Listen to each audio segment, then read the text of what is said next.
after Senegal, then we went to Uganda, which I was with you. Yes. So, okay. So actually, the plan was to do Kenya, Uganda, and Rwanda, and then of course the plans fell apart, and then we drove from Tanzania to Kenya for a few nights, and then to Uganda to pick you up. Yeah. Right? Yeah. And then the drama started on the first departure day in Belgium. Yeah, before I was even there. So take us through the. Are you sure you want to go through it? Yeah, because the thing is, I was there, and then I just figured out I did not know. I still don't know actually what happened, the whole thing, but I just knew, oh, she's stuck in Belgium, and then we make some calls, and then, oh, she's in the flight the next day. Okay, she's coming, and then she was there, and then, oh, she's leaving. Okay. Now take me through first the excitement you had that you were going to Uganda, and the excitement you had when you were in Uganda, and there's the setback of the whole trip again. So take me through the whole thing. I'm just going to shut my mouth and take my tea. Well, it was Wednesday in the morning. It was really good day. I took my drive to Brussels. Well, I can't leave on a trip without some commotion or some drama. Yep. So I was really excited to visit Eileen, because Eileen was a good friend of me in Ghent already. Yeah. And at a certain point, he said, "Yeah, I'm going for a longer time to Tanzania, to Bryson, to visit my boyfriend." Yeah. And I was like, "I'm going to visit you." Yeah. Ideal. Why not? Yeah. And I was really serious about it. And there were other people who were going to join us. Yeah. And at the last moment, he cancelled. Yeah. Okay. But he promised already to take some stuff with him for Eileen. Yeah. And then because he couldn't, I had to do it. And then I had to do a lot of, I thought logistic before. Yeah. I thought last minute logistics. I thought this may be already the drama that I have to go on a trip. And then you are like, if this is the only drama, then it's okay. That's okay, yeah. But then the day itself, I was really happy. I was so thrilled. Everything ready. Normally I make my luggage 1 hour before I have to leave. Yeah, last minute. And now I was ready already 2 days. I was ready to go. I was really excited also to see Eileen, to discover also from your point of view, because you know how you have to travel there in the region. For me, it was really the idea of traveling with Eileen and you was really also to see you together. Yeah. So I was really excited about it. And Eileen told me beforehand, she sent me a link and she said, you can pay for your visa when you arrive in Uganda. There's no problem. Yeah. I was, okay, Eileen says this will be okay. Yeah. And a friend of mine I was borrowing my car when I was away. Yeah. Went to the airport with me. He put me off. I was my luggage. I was really the sun was shining. I'm going to Africa. I'm going to see Eileen. Yeah. Living the life. Oh, wonderful. Yeah. And then it was too early to check in, so take Starbucks. Living the life. Really, I was really excited. I was really happy. Woohoo! And then I went to the office there and I said, "Yeah, this is my ticket. Where's your visa?" I said, "Visa? Normally you can buy this in Uganda." And they told me you can buy this. No, we have to have a visa before you can leave. Okay. Are you sure? Can you check? Yeah. Do I have to show you something that I did have my vaccinations and I could show this. You have to show this as well. So I had that. So I thought I was okay. But no, can't do it. Yeah. And then you have this very strict secretary sitting there for the hostess. I don't think so. With a fake smile. I will call again. No, sorry. You can't. No, sorry. Okay. What do I have to do then? You maybe can do a visit. Yeah. I don't know. Yeah. Look at your phone. We'll see. Yeah. Okay. So you have to go and look online And then I saw the embassy of Uganda in Belgium, and I tried to call it, but they only worked until 1 p.m. And it was 1:12 p.m. So I tried to call. They didn't do it. I looked it up online, and then I saw that I had to apply for a visa like 3 weeks in advance. So I was like, I won't get there. I won't get there. I tried to see if I could arrange it through Uganda itself.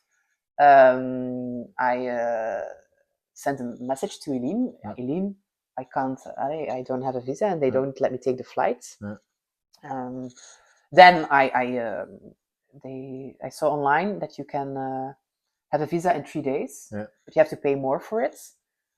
But then again, like in the hurry and in the excitement and like the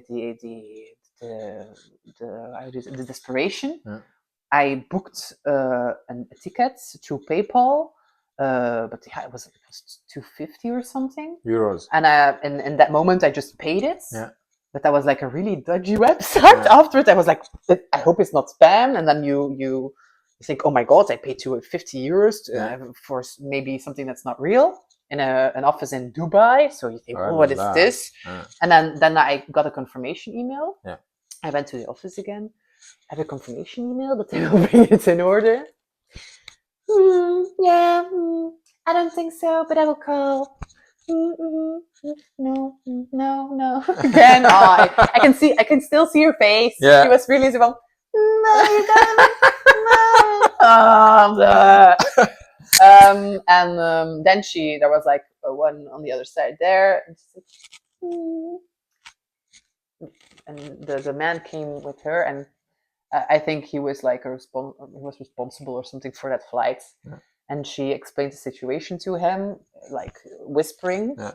And the man looked me dead in the eye and said, and he came from around the offices to me, Miss, you can't leave here. You can't take our flights. Please go there. Like, it was pretty harsh for me, and I was really panicking. And also, I paid like €250 for something that didn't work. I was like, how am I going to do this? Yeah, maybe you can rebook your flight. I don't know. I don't know. Yeah. Okay. I was like panicking.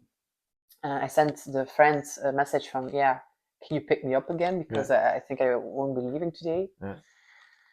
And I went to Sits. I bought myself an orange juice. I sent another text message to Eileen. And she called me then. And I was like, Eileen, you told me I didn't need it.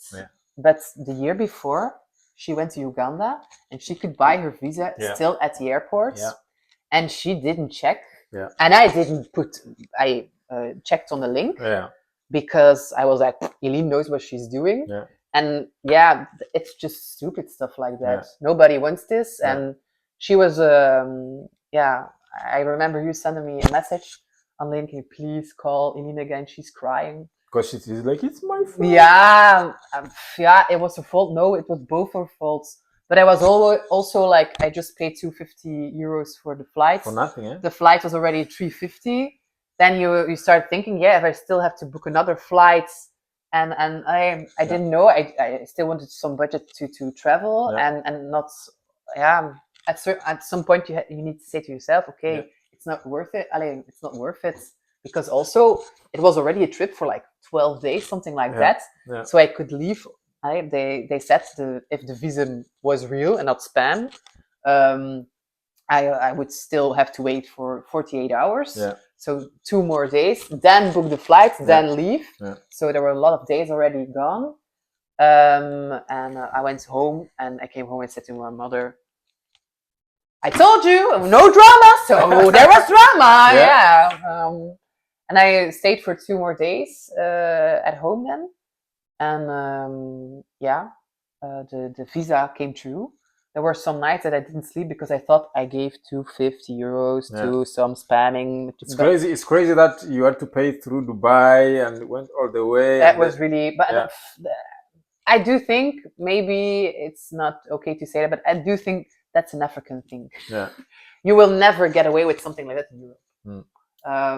But in 3 days, I really had my visa. And I went for the trip again. And I had a much better flight. It was with a better airline.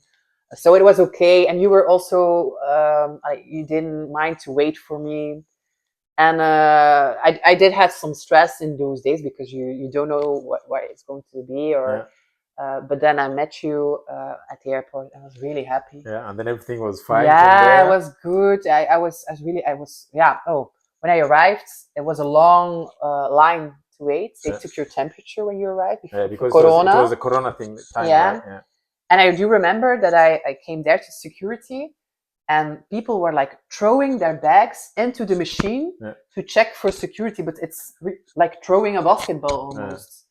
And I remember I put my luggage on it, and I had to like push people to get in because I was already waiting for half an hour, and they just and no order. And I put it in, and there was like 3 men in a chair eating sandwich, looking like not a day at the office. Something like that. You do what you want to do, eh? You fight for your chance. Go for it. I'm almost betting on it. Yeah. And I remember I put my luggage in, and I go to the other side, and there was like room, like 2 meters or something, and all the bags were like on one big pile. Oh, yeah. Oh my God, what was that? You have to climb the... you had just like, oh, and then, some luggages were open, and that was... so the arriving was pretty dramatical as well.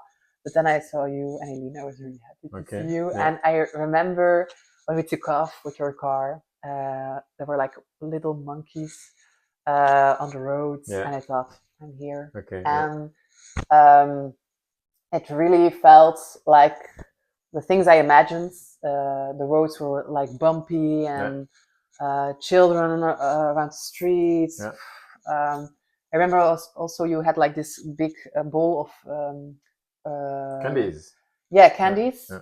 And we opened the windows, so we gave the candies to the children, and the children were like looking at me like, well, what is this? And how some children were even afraid because you're white and you come from a black car, like giving candies. And they run away when I did it sometimes. You remember this? A white person coming from black car. From a black car with candy.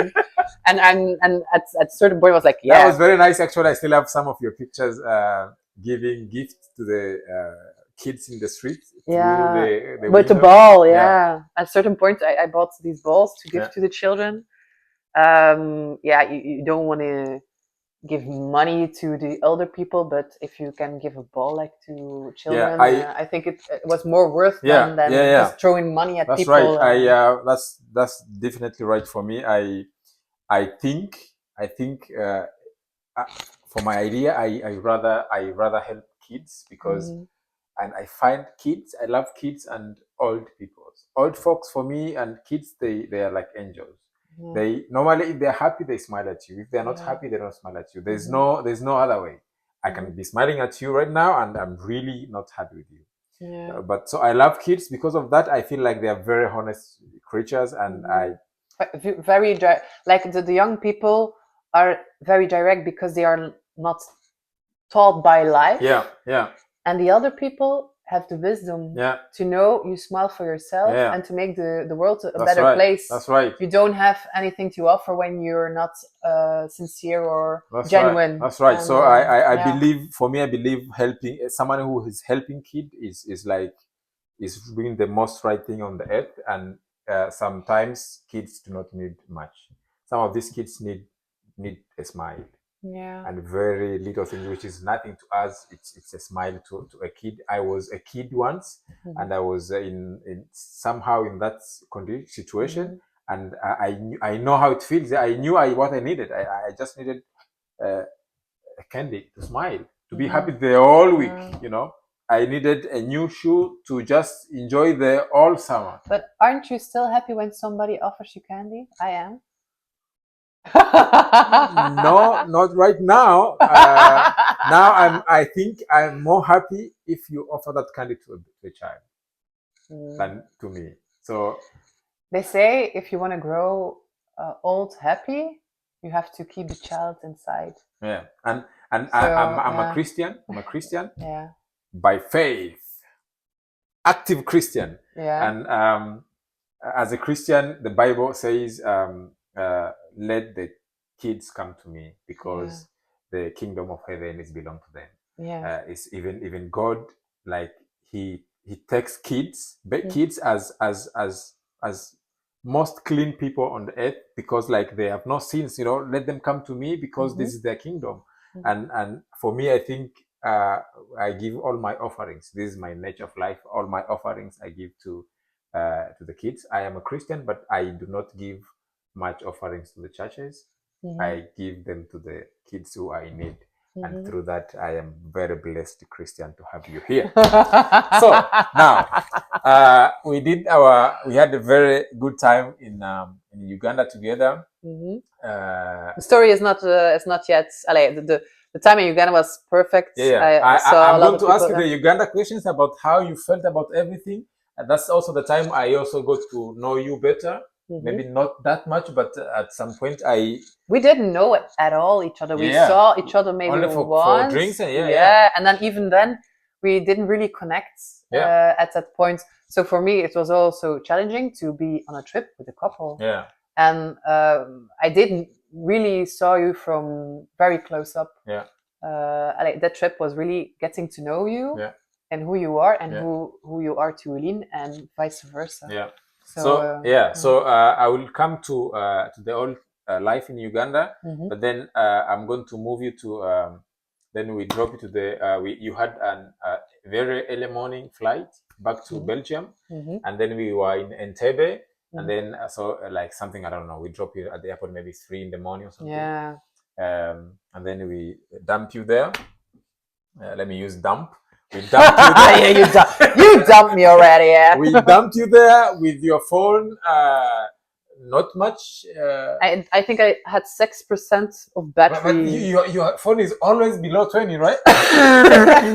And the difficult times, yes, it's like happy. I know. Just for the information, we were sleeping in an apartment where it was in a beautiful place. We had electricity and everything. She should have checked. No, the last 2 days not, because there was a lot of there was a storm.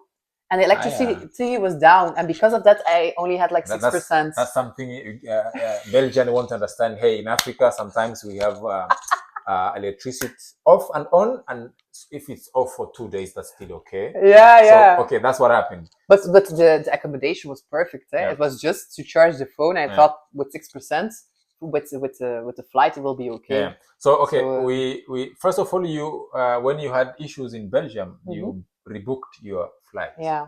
Did you go on return flight? No, I just replaced the flight because you had already return flight. Okay. Yeah. So we dumped you at the airport that morning, and then from there we were like, okay, we are not going to sleep anymore. Now we can already start slowly driving to Kenya. And on the way, I think I already told you, I had this already instinct thinking, what if there's something happened? It's 3 in the morning, and she's there alone, and I was thinking about all of these things. What if something happened? Can she remember the way back to apartment? And then I was thinking for some time, and then I told Eileen, what if something happened?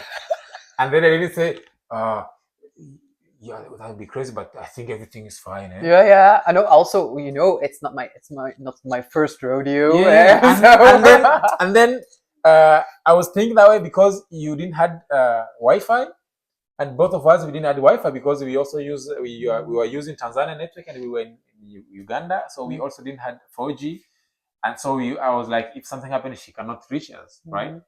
Otherwise.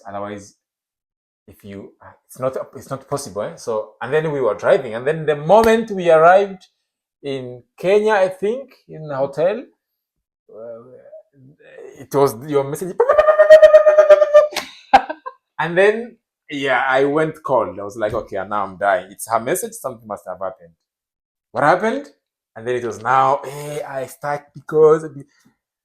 Well, okay, so what happened? I arrived at the airport, and I remember there were no stairs. I think you carried my luggage. There were no lifts, elevators. Yeah. And I think you carried my luggage up to the second floor or something where you had to check in. And I went there, and I came into to the airport, and I scanned my tickets, and it was really hot as well. And with it's in the morning, you haven't slept at all, not much, really slept, and you're not at ease. And I checked for my tickets, and she says, "Your ticket is not confirmed." I'm like, not confirmed. I booked a flight. So what's the problem? What do I have to do to confirm it? Yeah, no, it's not confirmed. Like, okay, I can, okay, well, what do I need to do? Yeah, here it is. You have you have to, you have to make contact with the people who arranged your flights. So it's 3 a.m. You can't reach anybody. So for me, it was as well, I can't do anything with this. And I asked again, and she asked the responsible for the flight. It was the same guy that in Belgium went to say you have to go away. It was the same. And I saw in his eyes. So he was like, I know you, I remember you. I remember them. You are not going to my flight. I remember you. No, he looked at me and he remembered that I had trouble going away. So I saw that he remembered me. And I was like, and he said, did you take the flights, the flights to Entebbe with us? I said, no, I took another flight. If you didn't take the flight with us to Uganda, you can't come back with us. Although you bought go and return ticket. Yeah. You mind mentioning the company? I don't know anymore, I think. Oh yeah, Egypt Air. Egypt Air. You're fired. But this is not only the case with Egypt Air. When after this, other people told me who fly a lot.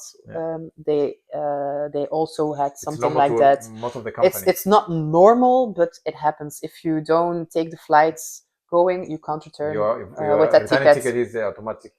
Well, you have to reconfirm it with paying extras and stuff. But also because I didn't use the same airline.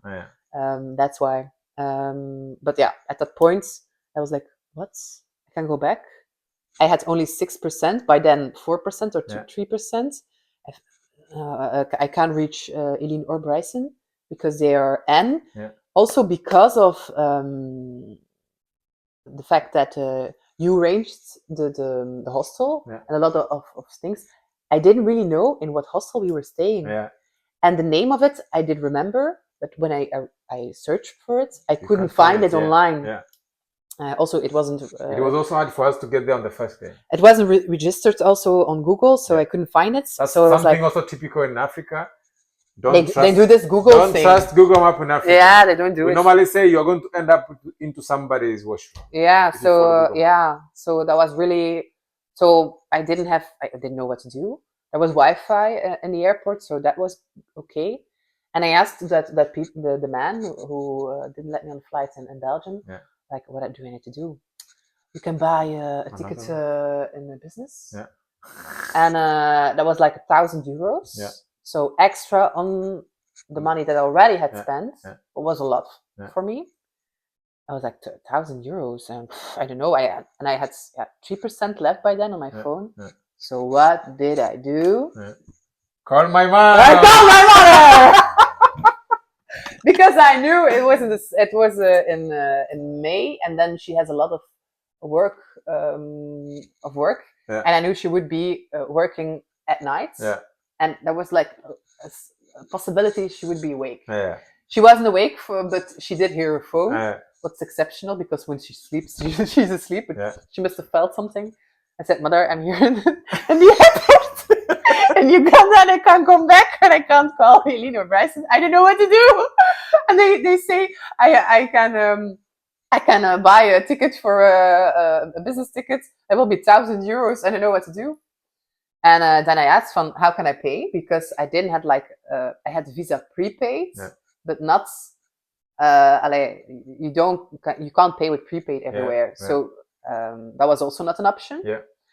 And then they said, yeah, you have to get the money. Yeah. And because I had the money in dollars or what do you have to do? Yeah. So at that point, okay, I'm going to pay 1,000 euros, but I had to get it in Ugandan currency. It's Uganda shilling, they call it. And shilling, don't remember it was shilling. Yeah. And I was like 3 million. That's a bunch of money in Ugandan shillings. And I knew because we had some money during the trip. Yeah. That was a lot. So I went down. The bankautomats, the ATM? the cash machine. I had to go like 3 stores down with all the luggage on the stairs, and I still had like 20 minutes or something. Yeah. So you really have to like. I was really sweating with all my stuff, and then I only in the cash machine. I only could get like. Because normally there's limits per day. Yeah, I could only get shillings out, and then I had to change it in dollars, and then take the dollars upstairs to buy my tickets. So I went in the machine up, and you could only get like 1 million or 500,000 or something in one time. So I had to do and I was like really slow, like tuck. And you see all the minutes going, and you know this is going not going well. Yeah. And the woman who could change my money was sleeping, and I said hello, and I was pulling money out of the cash machine and waking up the lady. She was really snoring. She was not ready to change my money, and she would have to change my money directly so I could run upstairs with all my luggage again to pay for the ticket. And at a certain, I remember it was like a big package, a really big package. Uganda shilling should be. It was really a lot of money. So I was a little bit panicky, also because there were a lot of men there outside, and I had to cross the place there, and at 3 a.m. in the morning, and there was a lot of, how do you say this? Homeless people who were there sleeping, and I was not at ease as a woman alone, not at all. There's nothing that happened, but you feel this, you're not safe, not a safe feeling. So I had to money like with a lot of this package of money go upstairs, and at a certain point I was almost there. I still had 500,000 left that I had to pull out of the machine, and my limits was reached. My phone went dead, and I was there with not enough money to pay for my flights. So I was like, what am I gonna do? And I put all the money away. I went upstairs. I'm not going to take the business tickets.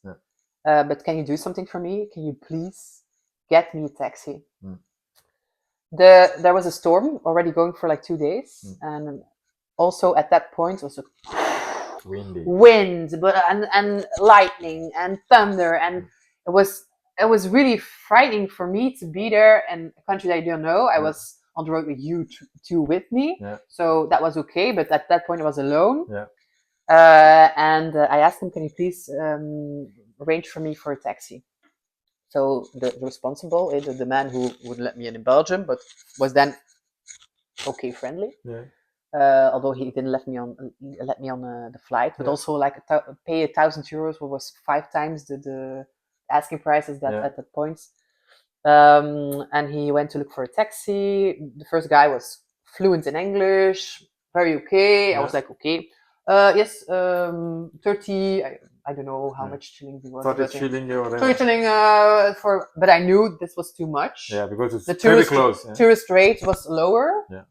So I said no, only this. Okay.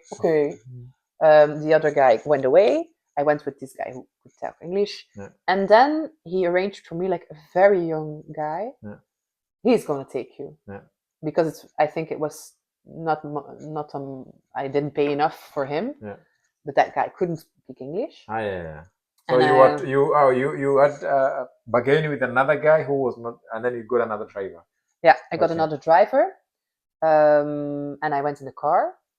But I tried to have faith, and I thought the guy didn't look very scary or It was okay. It felt intuitive. It felt okay. And I went in the car. At a certain point, he stopped the car. He parked it. He locked me up in the car, and he went away. He didn't say anything. So I was like, "It's not normal. He's locking me up in the car." It was just paying the parking ticket, so nothing weird. And for you to be safe, then he had to lock the car, but because he can't speak English, then he cannot explain. He couldn't explain. But yeah, you can say something or like, I'm going, you can like Google Translate. Or something like that. Yeah, my phone was that. I couldn't reach anybody.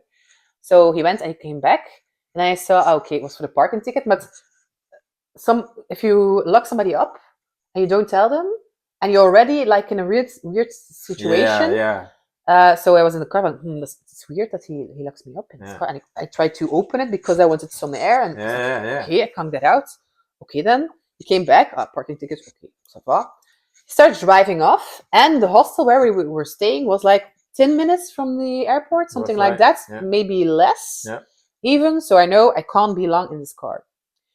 Yeah, we were riding. I wasn't really recognizing like the roads. But did you talk to the first guy where you were going? I told him, and he told the other guy, and the guy said, They said they knew the place. Yeah, that was fixed. So I thought, okay, I'm in good hands. And then he left, and the first 5 minutes, okay. And then I didn't recognize the streets anymore. But it was dark, windy, lightning, thunder. You're in a car. The radio is playing something you don't know. You have a guy not talking to you, who's the whole time on his phone. You don't have you can't reach anybody. There's thunder, windy. You felt it in the car. There was a lot of rain at a certain point as well. And he's going, and you don't recognize the streets. So that must be. You're thinking, what is this? What is this? I tried to have faith. But after 15 minutes, I knew he's not going to where we have to go because we are too long in the car to get there. So I was really getting, I didn't know what to do. At a certain point, he parked the car, locked me up again in the rain. And it was like a sort of slumber region, like the barracks where people lived in and stuff. So he left me in the car, locked the car up, went a little bit away, came back, and I thought he's arranging something for me with somebody. He's going to take my kidneys or something. Really. I was really anxious at that point, and I didn't know what to do. Not at all. So he came in the car again. He didn't do anything weird, but he didn't talk to me. Again, on his phone, looking for it. And then I'm going to try to talk in English to him, and I see where we get. And I said, "Are you finding it? Do you find where I need to be?" It's okay. And another 5 minutes. We were almost half an hour driving in that weather, and I really thought, this is the end. Really, he's trying to do something. Because another point, he locked me up again, went away. I tried to open the car, I tried to escape from the car because I thought really I was going. I was done. I thought, no, this can't be. And then you are feeling like, okay, they're going to take my 2 kidneys now, and there's no way you can help yourself. Because you can't call nobody, you are locked in the car. My phone is dead. I can't let anybody know. Lean and Bryce are not in neighborhoods. Windy, you can't even shout. Nobody will hear you. I didn't know what to do. And then when he came back for the second time, he went away and came back. I said, "You know where we have to go?" And say, And then he showed me his phone, and he showed that he searched for the name that the name of the hostel that I said to him, and he couldn't find it. And then I thought, okay, he can't find it. There's nothing wrong. But I think if there's one point in my life that was the most, it was not dangerous, scary was that point. I really thought I was done. I was going to die that morning in Uganda, far away from. I was really already talking about. And nobody will know that you're dead. No. I was really scared. But I didn't die. I do remember that when we were in the hostel, there was a Presbyterian church in the roads. That's right. Because they were singing. And he tried to look for the hostel, but he couldn't find it because the name wasn't registered in Google. And there was another hostel, but like 2 hours away from there. Yeah. And I do remember this. And he tried to search for the Presbyterian church. Yeah. And then he found the hostel because there was only one church there. Okay. Yeah. So when we arrived there, I was like, oh my God. But you come to the gates and there's a guard with a gun. So I went there to say, hello, I was here last night. And he was with the gun out. And he was asleep, but the gun was still, they stand like a little bit sleeping on his gun. I didn't see he was sleeping. I just saw the gun, not his head. Yeah. Said, hello, I was here last night. and then, he shook the gun because he woke up. Yeah. But I thought he was like, no, you have to go away. Okay, now, to make this clear, it's pretty normal. I don't want to say in Africa, people will kill me. In some areas in Africa, that a security is sleeping. Yeah. Okay, that's okay. This guy should be not sleeping because he's a security, but he was sleeping. In the morning, it was perfect to sleep. It was raining and really, I didn't mention it to the boss or something, but then I was standing outside with my luggage in the rain. Yeah. And I tried to get in. The guard was awake then, and then I saw the gun go up. Yeah. And then the first impression was he was urging me to go away. Yeah. But he was waking up. Could he actually speak English? Yeah, okay. a little bit, not too much. Enough to let you in. I said, I was here last night. Please, can you let me in? Wait, I get bus, and he got the bus, and then the bus let me in, and I could stay again in my old room. Yeah. And I luckily had like these sun panels that I had with me that I also take on my bike trips. Yeah. And I could put the sun panels out, and the next morning I tried to charge my phone. So they all the rest of the morning, I'll call it the night, the rest of the morning you went to sleep and there was no electricity still. No, the electricity was still out, so I couldn't charge my phone. I couldn't let anybody know that everything was okay. Yeah. I think my mother will have not slept very well that morning. Yeah. But okay. And in the morning when the rain was a little bit over, I put the sun panels out. I could charge my phone like 10% or something, and I was able to charge to buy a ticket again and send messages and Yeah, but not a lot. Like one message to my mother: "I'm okay. I will reach you when I can." Yeah. Internet is almost out here. There was internet there, but also because of the storm, then it's always going down. I couldn't. So I think I had Wi-Fi for like 20 minutes or something. So I had battery, then 20 minutes of Wi-Fi. Yeah. I had my tickets, but I couldn't confirm or check in. So I knew I had to go. I had to go to the airport and try to figure out if it would work this time because I wasn't sure. Yeah. But then it went okay, and there was somebody also in the airport who there was something of my luggage that was a little bit torn, and they had to like put plastic on it. And the guy of the plastic said, "Where are you from?" I just started crying and telling the whole story. But I was very happy that somebody asked. He said, "And you are coming back?" Yeah. And I was like, I don't think so. I think this is a good... I think I saw Uganda. This is a good question, but not on the right time. Yes. Because they say, yes, the pearl of Uganda is a pearl of Africa. Yeah. I saw enough pearl for me. I was really, And then after a flight of, I think, 28 hours, I was awake for almost 48 hours in total. To make sure everything is okay. Yeah. Also, I tried to sleep like in Dubai, but couldn't because I was too stressed. But when I got home, I know that I think I never slept longer than I think 24 hours I slept. Because I was like, time to get the relief. my God. And that was my trip to So, Uganda. so let's say the trip to Uganda was one of the scary one you had. Yeah, I saw lots of the country as well, but that didn't stick. Yeah. It did stick a little bit, but the whole drama around it Yeah. was bigger. Yeah. Also because the stay wasn't too long. Oh, yeah. But I do remember the infinity pool on the first evening, Yeah. stuff like that. Yeah. And I was glad to see Eileen and you. Yeah. And we saw elephants in the wilds. Yeah, we did. And yeah. Actually, we saw elephant while we were driving from.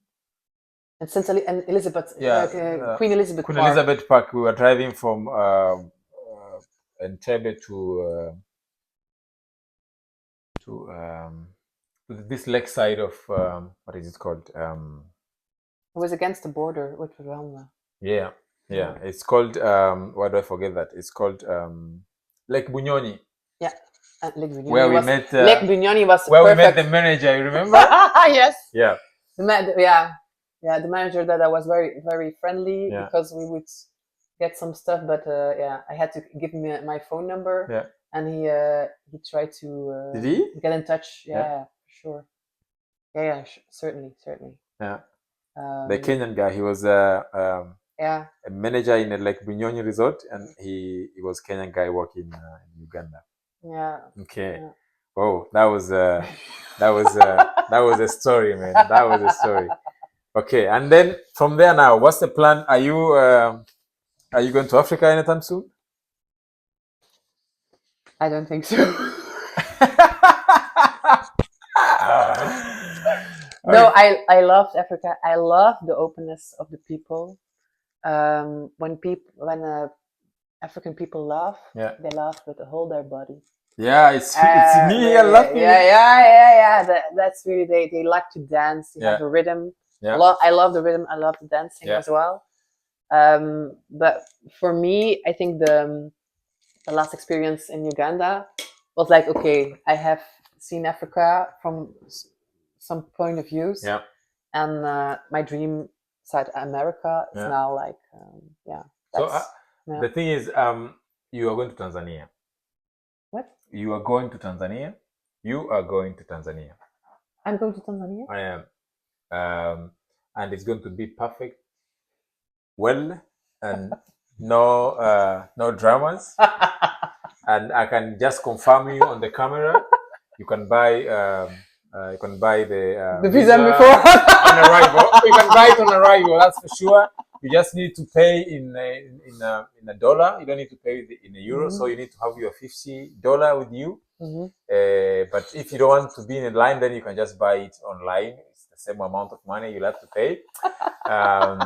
And I will pick you at the airport, and I will bring you to my house. I will register my house to Google Map, so in case you get lost, you can always find it.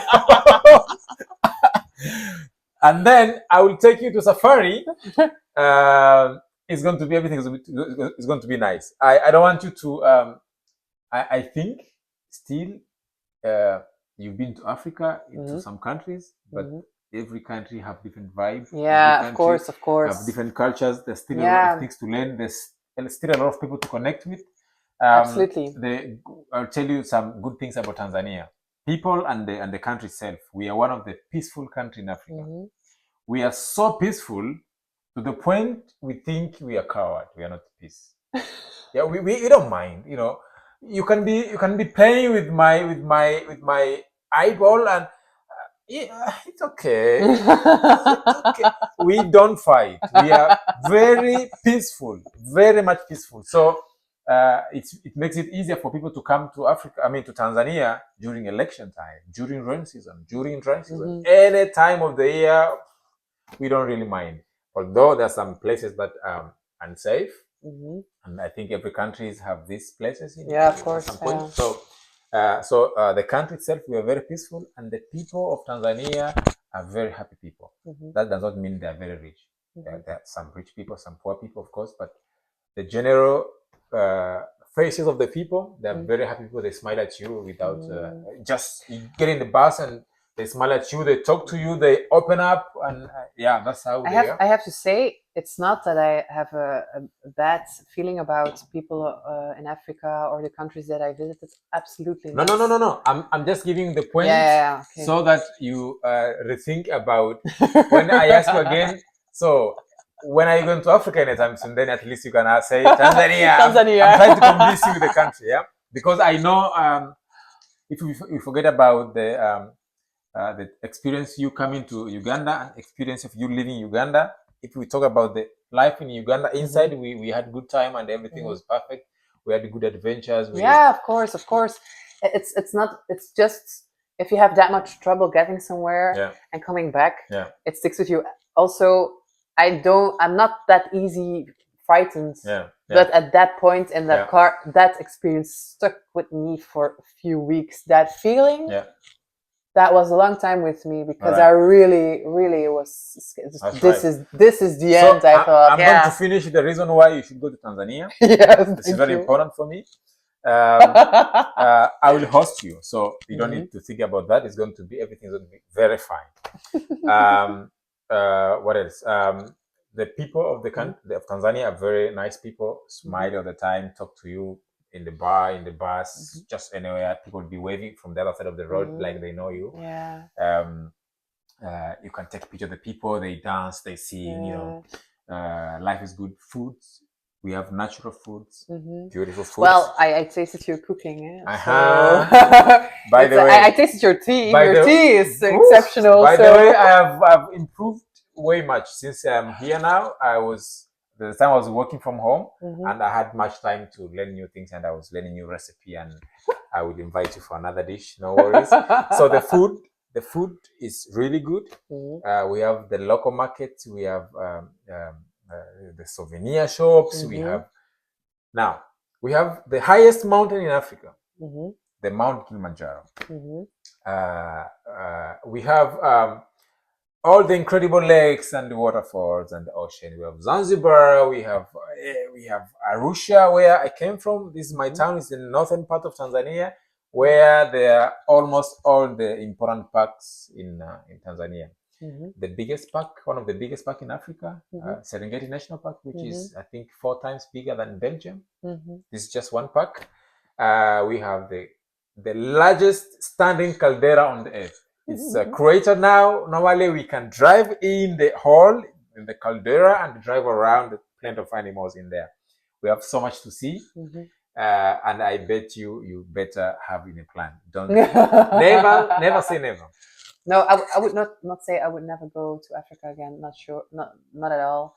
But it's the realization that a country where I dream of going, Argentina, and it has been with me for a very long time, and I haven't made this dream come true. So that's higher on my list to do than go back to Africa, where I've been like. That's right. Because it was every time I went to Africa, it was like a certain opportunity. Like visiting the schools of a project that was really memorable to see. And also in Uganda to see Eileen and to visit you because you were there. And to discover the region there with you was also very exceptional and an opportunity I had to take. But now dreaming of Tanzania, I'm very sure it will be lovely. I see your pictures online and your movies you make and stuff. I think for now, keep dreaming on Argentina first. Take your time. Then come back to Tanzania. Take your time. We will get there. For sure. So I will take you there. Very and good. Then because of all the experience you had with the other travels, since I know the stories now, I will try to create a new story for you. So let's create a story together. How does the travels change your perspective of life? On how you view everything on the earth?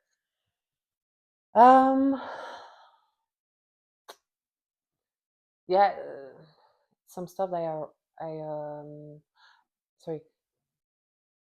Can I talk about the stuff that I talked about before. Of course, if it's one of the thing that I think you have with everybody you meet in your life, everywhere around the world, you have things in common. Yeah.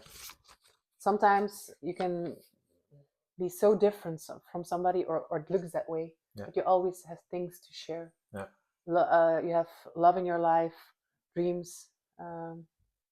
In the end, we are all people who are scared from things, who want to be known for what they are. Yeah. And we have so much in common together. That's Yeah. the stuff that I learned from my trips. Yeah. You can make the best out of every situation. Yeah. How bad it can be sometimes. Yeah. And there's still some light in it. Yeah. You just have to look for it. Yeah. And you are your own power. You have the power in you. You have to find it and embrace it, even if it's not in the form that you would like it. Yeah. Embrace yourself. That's Learn to embrace yourself just the way you are. Learn to embrace other people just the way they are. Yeah. If you can embrace people just for what they are and not for what you want them to be, it will end in self-love for yourself as well. Yeah. Because everybody has these things about themselves they hate, that other people sometimes hate. That's right. But that are the things that make you different from other people, and who sometimes define who you are. Yeah. Everybody has like these quirky things that you think, Yeah. That makes it interesting, you know? That's right. I hate it when people try to eat my food. I don't like it when when people are mad about some situation and don't see the good in it. Yeah. But that makes me. Yeah, that's right. That's something that you learn every day when you go abroad. You see that that's the truth for everywhere you go. That's right. Yeah. And has a travel help you discover yourself? Yeah, of course. Also, that what's really necessary in life isn't that much. Yeah. There's also something that a guy told me on the way to Compostela. Yeah. If it's necessary to get somewhere, you have to leave everything that's not necessary behind. Okay. And that applies to everything. Okay, that's right. Everything. That's right. Is there anything that you always pack on your travel? What is that? What's that one thing that never miss? The knife of my grandfather. For the bears, of course. No, for the cutting of the pizza. Okay. For the butter on your bread. Yeah. For the rope that needs to tie the broken bag together. Yeah. For something to open. Yeah. So that knife is some love that I have with me. And then there's like this little key hanger. I don't know how to say. Key holder? A key holder, yeah. That's from Lourdes. Yeah. So the travels that I did with my grandparents and parents. Yeah, makes sense. And I keep that with me. And there's also, when I did my trip to Compostela, I bought, you have this little amulets with a saint on it, and it's Saint Rita. Oh, yeah. Saint Rita is a saint of the desperate ones, but also the adventurous ones. Okay. So that's my lucky charm that I take everywhere with me. Did you take it to Uganda?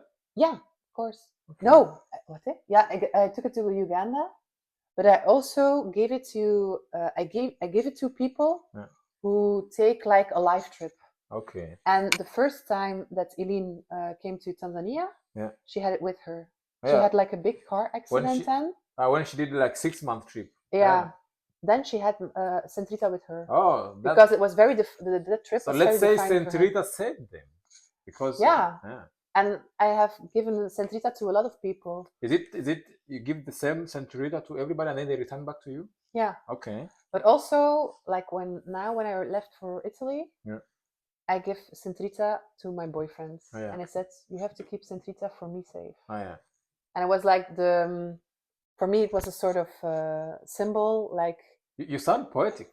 What? You sound poetic. I am poetic. You're poetic. I write poetry as well. I can guess. No, I've been telling my friends that I can get them. Is there? I'm jumping really quick now. Is there any culture that shocked you in Africa? No. No. Okay. I'm going to share one culture that it should shock you at some point. Yeah. I have my friend called Patrick. Mm-hmm. I call him Patty. I mean, but I'm sorry. I have to say to share this. He's my good friend, and I constantly joke him on my social medias, on my, Okay. especially on my WhatsApp status. Anything funny, I always mention his name, and yeah, I joke him because I like you, my friend. You know, that's why I am doing that. It's funny because I like to joke him. I have to find somebody to joke all the time. So I joke him to the point that my friends, who they don't know him, sometimes they ask me, "How is Patrick doing?" Yeah. So yeah, so Patrick, he comes from an area called Tarime in Tanzania, and the one thing of Tanzania you have to know is we have more than 126 tribes. Every tribe speaks their vernacular language, their mother tongue, but they also speak Swahili, and of course we have English as the one of the second language. So and every tribe have their culture and their way of life. So one of their culture, Tarime people. What's the tribe of Tarime people? I'll remember it on the way. So the Tarime people, they the women, no, the way the man can show love to their wives is through beating them. Beating them. Beating, yeah. Okay. So at some point, if they don't get beaten, they complain. Like, yeah, my husband has been acting, man. It's been 3 months. He's been too nice. Oh my God. So that's the way of showing love, like beating them. Sometimes they request, beat me, please. Okay. So, but luckily, my guy Patrick is now living in Arusha, so he's out of that culture. So that's a culture that's special. Yeah, that's the way of showing love to people from Tarime. Is there any travel tip that you'd say this was the best tip I was given? The best travel tip. You are going to have one when you come to Tanzania. I've just given you. You're going to have one, but the one that you have given to other people from other people. I would say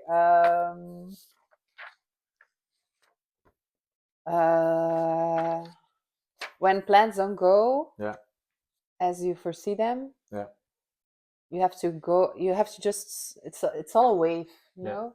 Even when it goes bad, take the wave, and it will bring you to something better, or something good, something. Yeah. Okay. Now we are going to do yes, no questions. More interesting. But before that, is there any place that you will go again for the second time?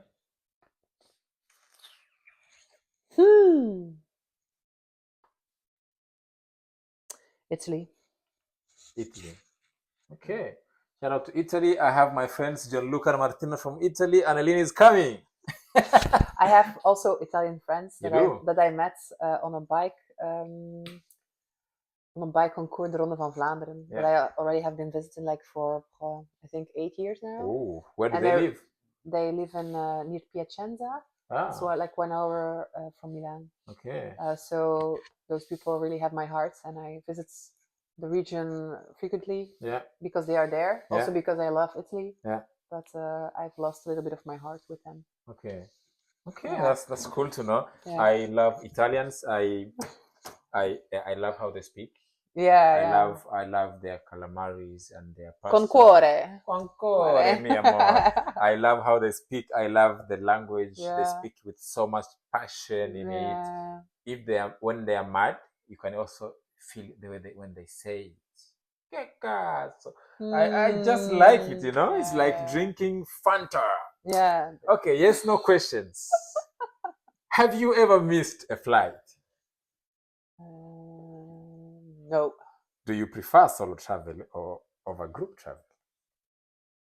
Solo travel. Have you ever tried food you couldn't identify? Yes. Have you ever gotten lost in a foreign city?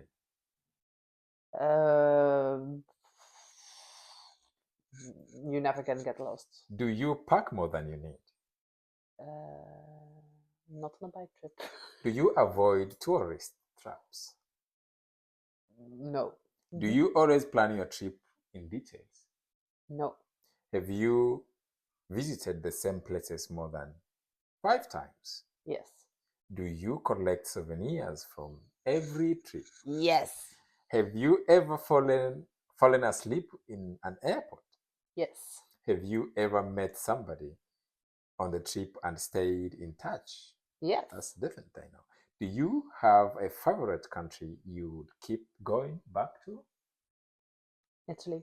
Have you ever missed a train or bus on travel? Yes. Have you ever camped out instead of stay in a hotel? Yes. Do you prefer budget airlines? No.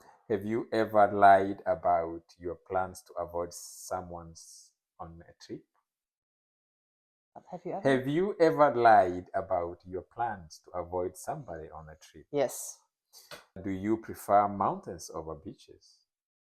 Yes. Okay. This is the last part of our interview, and thank you so much for sharing. Mm-hmm. You are just an I would say you are a traveling inspiration, and one of the things that I decided to do this podcast is because I want people, apart from hearing the stories, I want them to get inspired, to get motivated, and people should always plan the next destination. I want to inspire them to travel, and I would say you are just inspiration. You can connect your travels with your soul, with your mind, with the life, with the local, with the you're just there. You are just a traveler that we need to have. You have been with you in Uganda, and I could see how you tried and you did connected with the local. How you were talking to strangers, how you try to touch the life of the kids, even though you are there for a few days. You just try to touch the life of somebody. That was something, and I think if everybody was traveling that way, the world could be a beautiful place to live. It's still beautiful. So thank you so much for coming. Thank you so much for sharing. Yeah. Is there anything you want to share that I haven't asked? No, I think we have the basics or the inspirational stuff. We have Voilà. it, I think. So we say Captain Safari podcast, where every trip tells a story. What? A Captain Safari podcast, Yeah. where every trip tells a story. All right. Good. Thank you so much.